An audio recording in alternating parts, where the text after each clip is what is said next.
बिस्मिल्लाह रहमान रहीम।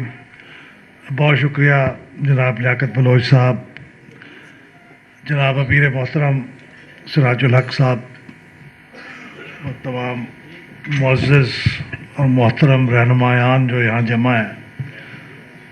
जमात इस्लामी ने जमहूरियत के तहफ़्फ़ुज़ के लिए ये जो मुज़ाकरे का एहतमाम किया है, ये बहुत खुश आइंद है।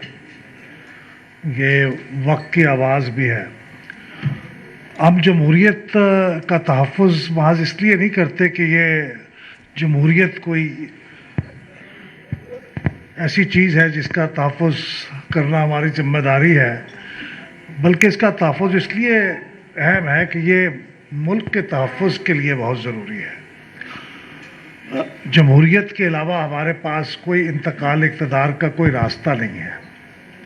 इसलिए अगर हमने महज़्ज़ब माशरे के तौर पे रहना है और तरक्की करनी है तो जमहूरियत के तहफ़्फ़ुज़ के अलावा कोई चारा नहीं है।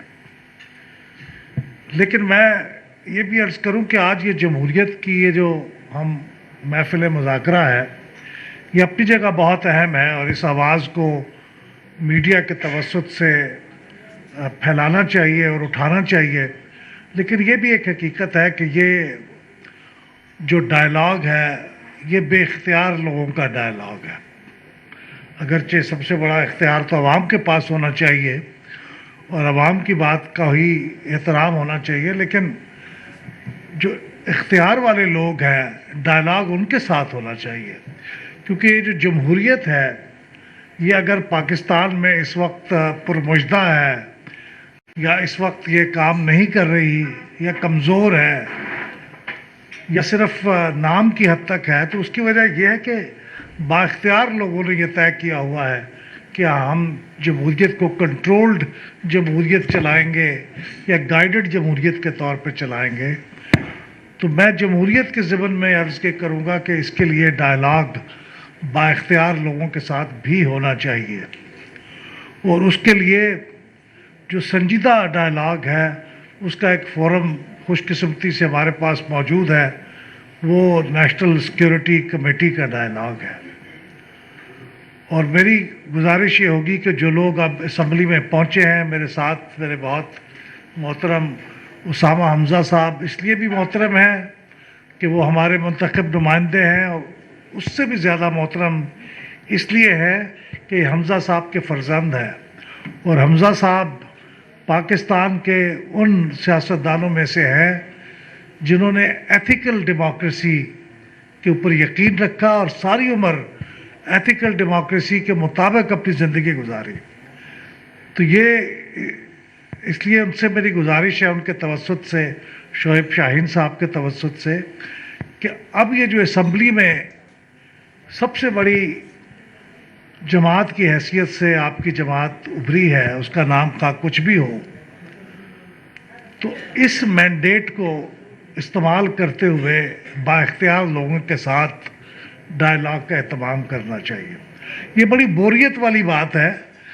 दिलचस्प बात तो ये होती कि उसके लिए आप बाकायदा एक कैंपेन चलाते, मुहिम चलाते, सड़कों के ऊपर आते, लेकिन मेरी आपसे गुजारिश नहीं होगी कि इस वक्त आपको कौम ने मैंडेट दिया है, सबसे बड़ी जमात है आप, इसलिए आपको ये डायलॉग का एहतमाम नेशनल सिक्योरिटी कमेटी के तरफ से करना चाहिए।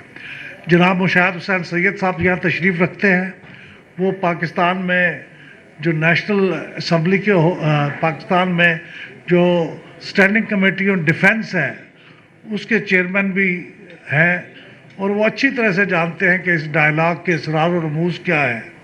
तो मेरे ख़्याल में उनकी खिदमात से फ़ायदा उठाना चाहिए और इस डायलॉग को उस तरफ लेके जाना चाहिए।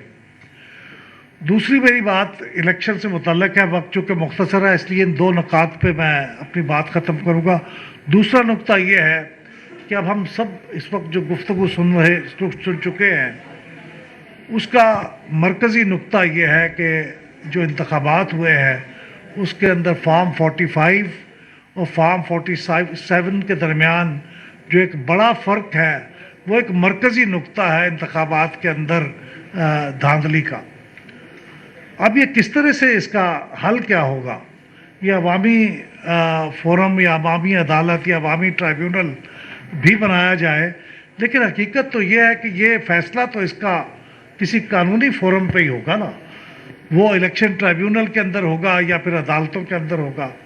اب ہمارے قانون میں یہ لکھا ہوا ہے کہ الیکشن ٹرائیبیونل 45 دن کے اندر الیکشن کی پٹیشن داخل ہوگی انتخابات کے بعد سے، یعنی ابھی 1.5 مہینہ اور لگے گا، اور اس کے بعد پھر 6 مہینے کا وقت ہے جس پہ الیکشن ٹرائیبیونل فیصلہ کرے گا، یعنی 7.5 مہینے تو یہ ہو گئے۔ اور بہت کم ٹرائیبیونلز ہیں جو وقت مقررہ پہ فیصلہ کرتے ہیں، ورنہ یہ ٹرائیبیونل کی کارروائی اگلے انتخابات تک چلتی رہتی ہے۔ تو راستہ کوئی ایک ہونا چاہیے جس سے ایکسلریٹڈ طریقے کے ساتھ اس کے اوپر کوئی فیصلہ ہو سکے 1 مہینے کے اندر۔ اس میں کون سی بڑی بات ہے؟ فارم 45 موجود ہے، فارم 47 بھی موجود ہے، ان کو ٹیبولیٹ کرنا ہے۔ 2-3 لوگوں نے یہاں بیٹھ کے کہا ہے کہ وہ اس کا انالیسس میں مدد دینے کو تیار ہیں۔ تو اگر نیت ٹھیک ہو تو 1 مہینے کے اندر، اس سے بھی کم میں، ٹرائیبیونل یہ فیصلہ کر سکتے ہیں۔ تو بڑی بات اس وقت یہ ہے، ریکمنڈیشن یہ جانی چاہیے کہ الیکشن ٹرائیبیونل فوری طور پہ 1 مہینے کے اندر اندر اس بات کا تو فیصلہ کرے۔ باقی کوئی اور چیزیں ہیں ٹیکنیکل، اس کی بات الگ ہے، لیکن فارم 45 47 یہ مرکزی نقطہ ہے، اس کے اوپر فیصلہ ہونا چاہیے۔ مجھے یہ فارم 45 اور 47 میں جو تفاوت ہے اس کا تو میرے سامنے کوئی ایویڈنس نہیں ہے، لیکن بہت سے لوگ یہ بات کہہ رہے ہیں، تو یہ بات غلط نہیں ہوگی۔ لیکن چند باتیں جو سامنے آ چکی ہیں، مثلا قانون کے مطابق انتخابی نتائج کا اعلان رات 2 بجے کرنا قانون کے لحاظ سے ضروری ہے۔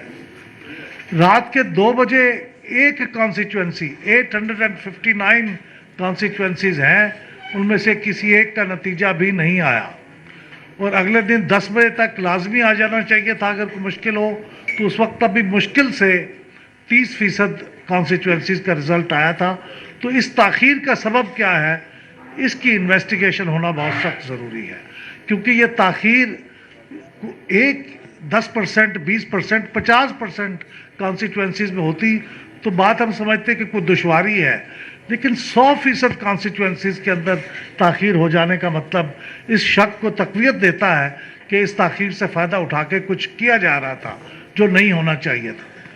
دوسری بات یہ ہے کہ اب یہ جو ٹرانسپیرنسی کا تقاضا تھا، یہ بھی قانون میں لکھا ہوا ہے کہ فارم 45، فارم 48، فارم 46، فارم 49، یہ چاروں فارم پورا الیکشن کمیشن کی ویب سائٹ کے اوپر انتخابات کے انعقاد سے 14 دن کے اندر یہ آپ کی ویب سائٹ کے اوپر ہونے چاہیے۔ 22 تاریخ آخری دن تھا اس پہ یہ ویب سائٹ کے اوپر ہونے چاہیے تھے، وہ نہیں لگائے گئے۔ تو اس کا مطلب یہ ہے کہ چھپایا جا رہا ہے، ٹرانسپیرنسی نہیں ہے۔ یہ انتہائی تکلیف دہ بات ہے کہ جب کوئی چیز چھپائی جاتی ہے تو پھر شک پیدا ہوتا ہے۔ میڈیا کے دوستوں سے درخواست ہے، ذرا کھانا پینے کو بھی میوٹ کر لینا۔ تو یہ، اور آخری بات میں گزارش یہ ہے کہ یہ میرے لیے بحیثیت پاکستان کے شہری کے بڑی شرمندگی کی بات ہے کہ ایک جماعت جو ایک اسمبلی میں اپنی حیثیت رکھتی ہے، تعداد رکھتی ہے، اس کو ڈھونڈنا پڑ رہا ہے کہ کوئی دوسری جماعت مل جائے، کوئی دوسرا نام مل جائے تو ہم اس کے اندر ضم ہو جائیں، تو پھر ہم ریزروڈ سیٹس کا کوٹا جو ہمارا حق ہے اس کو کلیم کر سکیں۔